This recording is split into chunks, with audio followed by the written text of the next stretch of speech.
안녕하세요. 세상 모든 트렌드를 읽어드리는 세상읽기입니다. 오늘은 많은 국민들의 노후 생활과 직결되는 굵직한 주제, 바로 국민연금 개편 논의에 대해 깊이 이야기해 보겠습니다. 최근 정부가 검토 중인 월소득 509만 원까지 국민연금을 감액하지 않고 그대로 지급하는 방안이 큰 화제가 되고 있습니다. 이는 단순히 숫자 조정이 아니라 노후 소득 보장 구조 전체를 흔드는 변화일 수 있습니다. 먼저 현재 제도가 어떻게 운영되는지부터 짚어보겠습니다. 지금의 국민연금 제도는 기본적으로 은퇴 이후 생활을 보장하기 위해 매달 일정액을 납부하고 나이가 되면 그에 따른 급여를 받는 구조입니다. 하지만 중요한 장치 하나가 있습니다. 바로 소득 재분배 장치와 감액 제도입니다. 예를 들어 은퇴 후에도 근로소득이나 사업소득 등 일정 수준 이상의 소득이 있는 사람들에게는 국민연금이 전액 지급되지 않고 일부가 줄어듭니다. 이 제도의 취지는 명확합니다. 노후에도 충분한 수입이 있는 사람은 국민연금을 조금 덜 주고 상대적으로 소득이 적은 사람에게 더 돌아가도록 해서 사회적 형평성을 지키자는 것이죠. 그런데 최근 논의는 이런 감액 기준을 손보자는 겁니다.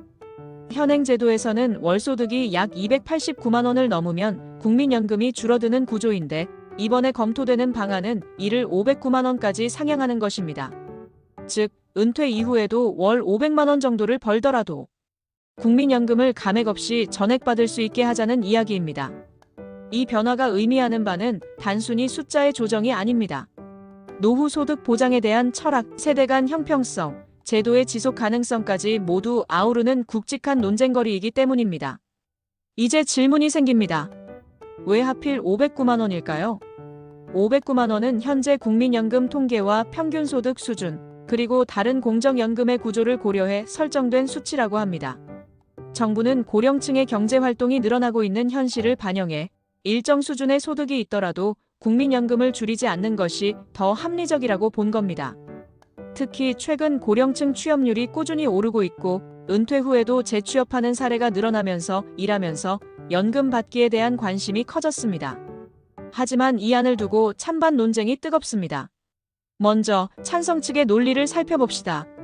첫째, 국민연금은 어디까지나 내가 낸 돈을 돌려받는 성격이 강하기 때문에 소득이 있다는 이유만으로 줄이는 것은 불합리하다는 주장입니다. 둘째, 은퇴 이후에도 일을 하는 사람들은 사회와 경제에 여전히 기여하고 있는데 국민연금을 줄이면 이중에 불이익을 주는 셈이라는 논리입니다. 셋째, 고령층의 경제활동을 장려하는 효과도 있습니다. 일을 하면 연금이 깎인다는 생각 때문에 일자리를 포기하는 경우가 있는데 이런 장벽을 없애면 더 많은 고령자가 경제활동에 나설 수 있습니다. 반면 반대 측의 논리도 분명합니다. 첫째, 국민연금은 단순히 개인의 저축이 아니라 사회보험의 성격을 띱니다. 따라서 형평성과 연대성이 중요한데 소득이 높은 사람까지 연금을 감액 없이 전액받는 것은 제도의 취지를 훼손할 수 있습니다. 둘째, 연금 재정의 지속 가능성이 문제입니다. 이미 국민연금은 2055년 기금 고갈 우려가 제기되고 있습니다. 이런 상황에서 감액 기준을 완화하면 지출이 늘어나 기금 고갈 시점이 앞당겨질 수 있습니다. 셋째, 세대 간 형평성 문제가 큽니다. 지금 젊은 세대는 내가 낸 돈보다 덜 받게 될 것이라는 불안이 큰데 현 세대에게 혜택을 더 주는 구조는 불공정하다는 지적입니다. 이처럼 한쪽은 내가 낸 돈인데 왜 줄이냐라고 주장하고 다른 쪽은 공적보험의 성격을 고려해야 한다고 맞섭니다. 결국 국민연금 제도의 본질에 대한 철학적 차이까지 드러나고 있는 겁니다. 그렇다면 해외 사례는 어떨까요? 미국의 사회보장연금은 일정 소득 이상이 되면 세금 부과가 늘어나 연금 실수령액이 줄어들고 독일이나 일본도 일정 수준 이상의 소득에는 연금 혜택을 제한하거나 세금을 강화하는 방식으로 형평성을 유지합니다. 다시 말해 대부분의 선진국은 고소득자에게는 연금을 전액 지급하지 않는 구조를 가지고 있습니다. 이런 맥락에서 보면 한국의 이번 논의는 비교적 파격적이라고 할 수 있습니다. 또 하나 주목해야 할 점은 이번 개편 논의가 단순히 연금만의 문제가 아니라는 겁니다. 노후 소득 보장 체계 전체와 연결돼 있다는 것이죠. 국민연금, 퇴직연금, 개인연금이 어떻게 조화를 이루어야 하는지, 고령층 고용 정책과 어떤 균형을 잡아야 하는지까지 함께 고민해야 합니다. 특히 중요한 건 세대 간 신뢰입니다. 국민연금 제도는 장기간에 걸쳐 운영되는 시스템입니다. 지금 당장은 혜택을 늘려주는 것이 인상적일 수 있지만 미래 세대가 감당하지 못하면 결국 제도의 붕괴로 이어집니다.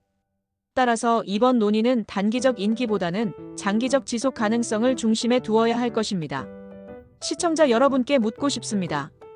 여러분은 어떻게 생각하시나요? 은퇴 후에도 월 500만 원을 벌 수 있다면 국민연금을 줄이지 않고 그대로 받는 것이 맞다고 생각하십니까? 아니면 공적연금의 성격을 고려해 일정 부분은 감액해야 한다고 보십니까? 오늘 우리는 국민연금 감액 기준 상향, 즉 월소득 509만 원까지 무감액 지급 방안이 갖는 의미와 파장을 살펴봤습니다. 이 논의는 단순히 숫자의 문제가 아니라 노후 소득 보장 체계, 세대 간 형평성, 제도의 지속 가능성이라는 본질적 문제와 맞닿아 있습니다. 앞으로 어떤 결정이 내려질지, 또 그 결정이 우리의 삶에 어떤 영향을 미칠지 끝까지 지켜볼 필요가 있습니다. 오늘의 이야기가 여러분께 새로운 시각을 드렸기를 바랍니다. 지금까지 세상 읽기였습니다. 감사합니다.